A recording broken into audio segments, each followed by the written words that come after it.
Hi everybody, I'm Firefighter Jared. I'm Lieutenant Russ. The firefighter Michelle. So we are still unfortunately unable to be in your schools. So we are doing another response video, and as you may be able to tell, we're going to do bus and vehicle safety. So when we talk in your schools, we talk about some of the bad things, what we should not do on the bus. We're going to go over that, and then some of the ways to exit on the bus if there's an emergency. Where the exits are, how to use them, the do's and don'ts, and then we're going to get into some vehicle safety too. So hope you enjoy, and thanks for watching. One thing very important when you're getting on the bus, pay attention to where you're going. Don't be on your phone. Be aware of your surroundings. And when you're going to get on the bus, if you were to drop something, don't ever reach under the bus. The bus driver won't be able to see you.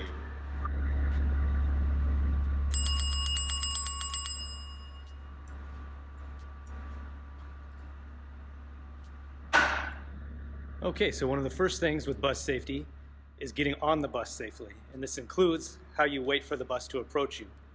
In this case, the yellow line is the curb. We don't want you pushing and sneaking out into the street trying to be first onto the bus. Wait patiently behind the curb, safely back, and then get on in a nice, orderly fashion.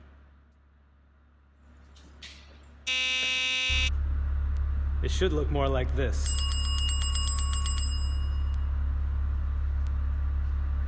So one of the things we talk about, never place anything outside the window. No heads, no hands, no arms.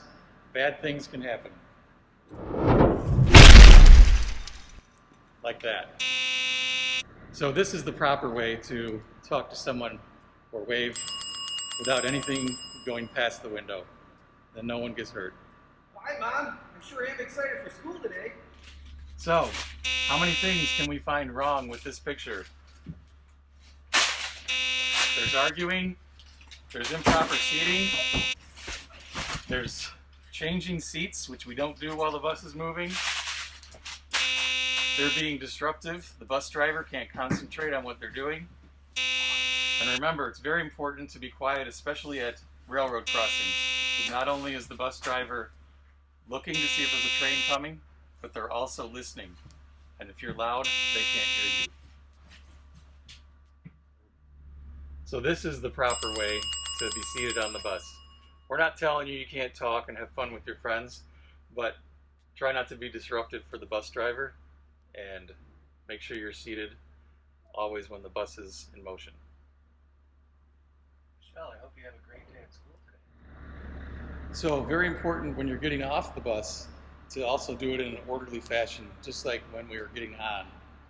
When you are getting off the bus, come down the stairs. Make sure you're holding the handrail. Things can be slippery, especially in the snow. And when you're going to the front of the bus to cross the street, you stop at the arm. Look at the bus driver. They make sure traffic is safe for you to cross, and they give you the thumbs up and tell you it's okay to cross. You still always look both ways when crossing the street. So, one of the things we talked about before, let's say you were unable to get off the bus the way you got on by the bus driver. The next best way usually to get off is the rear exit, and we're going to show you how that works. So, of course, always remember that the bus driver is your best resource for all this, and they'll tell you if this is the best way to do it. So what you need to do is find this red handle, and there's instructions right here. Lift up handle to get out. So we lift this up.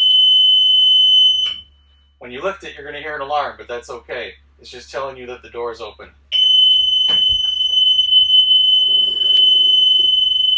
And then everybody can safely get off the bus. So, one of the things we talk about, if there is an emergency, the bus is in a terrible accident, you're unable to get out the way you came in on the door, remember, we always talk to the best thing is to listen to your bus driver. They are trained in this, they've practiced if there's emergencies, and they know what to do. If the bus driver tells you the best way to get off the bus is to go out the roof access, this is how it would work. So this bus has two different roof accesses you can go up. There's a red handle or knob. You turn it, and then all you do is push up on it, and it opens up, and then everybody can safely get out of the bus.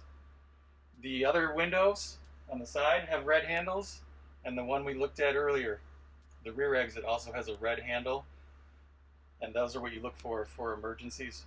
All right, so now we're going to talk real quick about a proper way to use your seatbelt in your regular car, like when you're driving around with mom and dad.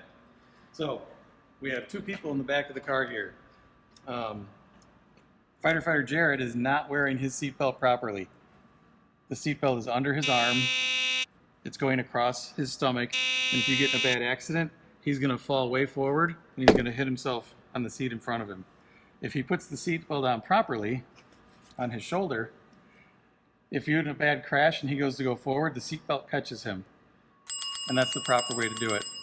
The other thing you don't want to do is if, depending on how old or tall you are, if you're shorter, the seatbelt can be up on your neck.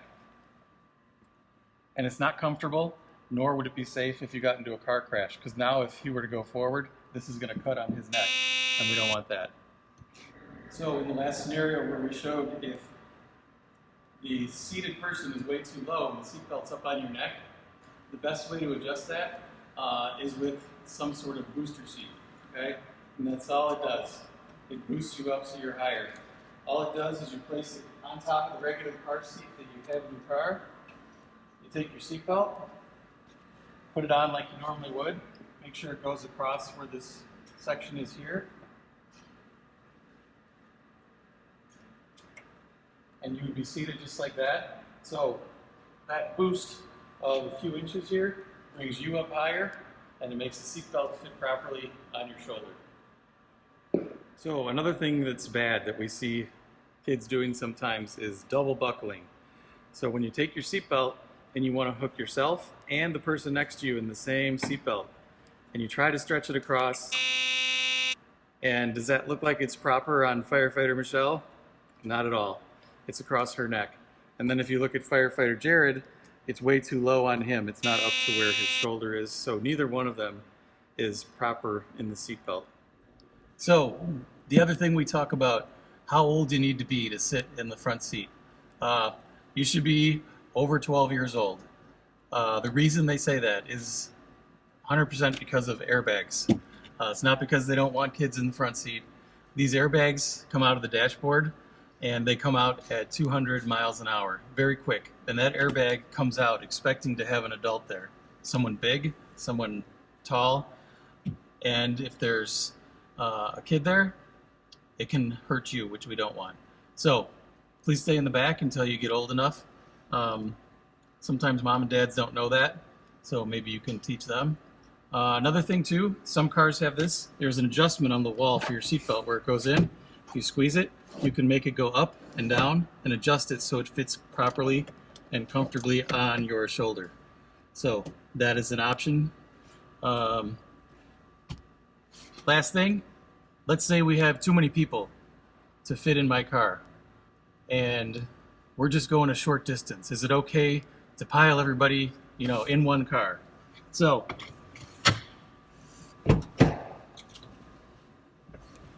I'm going to get in with Firefighter Jared and hook up our seatbelt. Does this look like the right thing to do? Does this look safe? I don't think so, and I don't like it.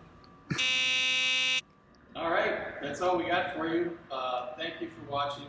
Hope everybody learned something with it. Hope you had a little fun with it. We did. So hopefully we can see all you guys in person real soon. Thanks.